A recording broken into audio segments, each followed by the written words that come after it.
नमस्कार मंडळी, पुन्हा एकदा घेऊन आलो आहोत एक नवीन कोरा चित्रपट, त्याचा रिव्ह्यू। चित्रपटाचं नाव आहे स्काय फोर्स। हिंदी चित्रपट आहे। थोडासा उशीर झालेला आहे कारण मी शक्यतो हिंदी चित्रपटांचे व्ह्यूज टाकत नाही, परंतु या चित्रपटाचा रिव्ह्यू करण्याचं कारण की हा चित्रपट आहे देशभक्तीपर, देशावर आधारित आहे। इंडियन एअर फोर्सचा हा एक कामगिरी आहे आणि या चित्रपटामध्ये प्रमुख भूमिका आहे अक्षय कुमारची आणि वीर पहारिया या नवोदित कलाकाराची। अक्षय कुमारची कमबॅक फिल्म म्हणून मी टायटल दिलेलं आहे, कारण की 3च दिवसात या चित्रपटाने जवळपास 75 करोडचा बिझनेस केलेला आहे। 105 करोडचं त्याचं बजेट आहे आणि ते बजेट तर रिकव्हर होईलच, परंतु हा चित्रपट हिट किंवा सुपरहिट सुद्धा होऊ शकतो। तर मित्रांनो, स्टोरी आहे 1965 भारत पाकिस्तान युद्धाची आणि यावेळेस भारताने पाकिस्तानवर एक एअर स्ट्राईक केला होता। तो पहिला एअर स्ट्राईक मानला जातो पाकिस्तानवरचा। सरोगदा नावाचं एक एअरबेस आहे तिथं, म्हणजे सगळ्यात सुरक्षित मानलं जायचं आणि तिथं तो एअर स्ट्राईक केला होता आणि सक्सेसफुल झाला होता तो। तर त्यामध्ये ज्यांनी कामगिरी केली त्या जवानांना हा समर्पित आहे चित्रपट। आणि याच्यामध्ये वीर पहारिया जो नवोदित अभिनेता आहे, त्याने तर उत्कृष्टच भूमिका साकारलेली आहे। तो आपले महाराष्ट्राचे माजी मुख्यमंत्री सुशील कुमारजी शिंदे यांचा नातू पण आहे। तर असा हा चित्रपट आहे, म्हणजे ओव्हरऑल देशभक्तीवर आधारित आहे। पहिला हाफ जो आहे तो फ्लॅशबॅकने सुरू होतो, नंतर त्याच्यामध्ये जे काही घटना घडत जातात त्याच्यात ते काही कुटुंब असतात, त्या कुटुंबांमध्ये काही भावनिक म्हणजे प्रसंग येतात आणि कुठल्या प्रसंगांना त्यांना तोंड द्यावं लागतं।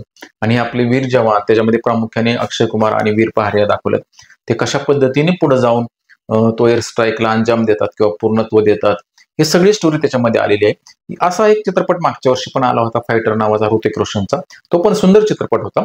आणि अशाच धर्तीवर काहीसा हा चित्रपट आहे, परंतु सत्य कथा आहे, खरी घटना आहे आणि त्यामुळे हा चित्रपट आपण पाहिलाच पाहिजे। कारण भारतीय जवानांनी जी कामगिरी केलेली आहे ती अगदी अतुलनीय आहे, अतुलनीय आहे। आणि अशा चित्रपटांना जायचं नाही तर मग आपण कोणता चित्रपट पाहायचा? तर म्हणूनच मी असं आवर्जून आपल्याला सांगेल की देशाप्रती ज्याला अभिमान आहे, आपल्या सैनिकांप्रती ज्याला अभिमान आहे, त्यांनी असे चित्रपट जरूर पाहावेत। एक त्या जवानांना ट्रिब्यूट म्हणून, आपल्या जवानांनी ज्यांनी प्राणांचं बलिदान केलेलं आहे आणि कोणत्या परिस्थितीमध्ये त्यांच्या कुटुंबियांनी बाकी सगळं सफर केलेलं आहे, हे सगळं पाहून मन हेलावून जातं। आणि याच्यामध्ये आणखी काही भूमिका आहे, सारा अली खान आहेत, आणखी निम्रत कौर आहेत, परत शरद केळकर यांनी पाकिस्तानी अधिकाऱ्याची भूमिका खूप सुंदर अशी निभावलेली आहे।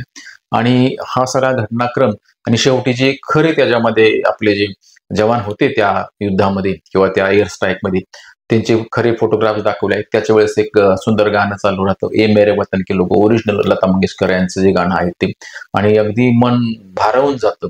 तर असा एक देशभक्तीपर चित्रपट अगदी 26 जानेवारीच्या आधी रिलीज झालेला आहे। तर आपण आवर्जून हा चित्रपट चित्रपटगृहामध्ये जाऊन पहा। निर्मिती आहे मॅडॉक फिल्मची, सुंदर अशी निर्मिती आहे।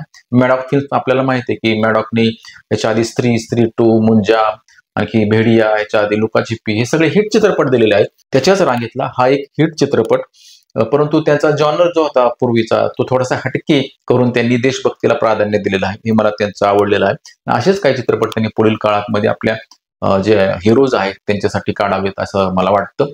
आणि बाकीचं सिनेमॅटोग्राफी असेल, म्युझिकमध्ये पण काही 1-2 सुंदर गाणी, आणखी दिग्दर्शन म्हणाल तर अभिषेक कपूर, ज्यांनी आधी खूप सुंदर असे पिक्चर दिलेले आहेत, तर त्यांचं दिग्दर्शन आहे।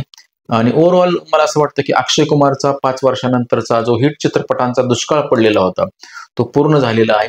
कारण अक्षय कुमार हा मुळात चांगला अभिनेता आहे, परंतु काय झालं, एका वर्षात खूप चित्रपट आल्यामुळे ओव्हरडोस आपल्याला झाले, त्याच्यामुळे चित्रपट त्याचे काहीच चालले नाही। पण चित्रपट चांगले होते, असं नाही की चांगले नव्हते। सूर्यवंशी असेल किंवा मिशन राणीगंज असेल किंवा आणखी कठपुतली एक होतं, त्याच्यामध्ये रिमेक होता, असे चांगले चांगले चित्रपट होते। परंतु ठीक असो, काही काळ असतो प्रत्येकाच्या याच्यामध्ये, फेजमध्ये, करिअरमध्ये, जीवनामध्ये अपयश यश येतच राहतं, परंतु हा चित्रपट त्याला यशाची चव चाखायला नक्कीच देणार आहे। निदान आपल्या जवानांसाठी, आपल्या देशासाठी प्राण अर्पण करणारे जे एअरफोर्सचे अधिकारी आहेत त्यांच्यासाठी एकदा तरी हा चित्रपट नक्कीच चित्रपटगृहांमध्ये जाऊन पहा, असं मी आपल्याला विनंती करतो।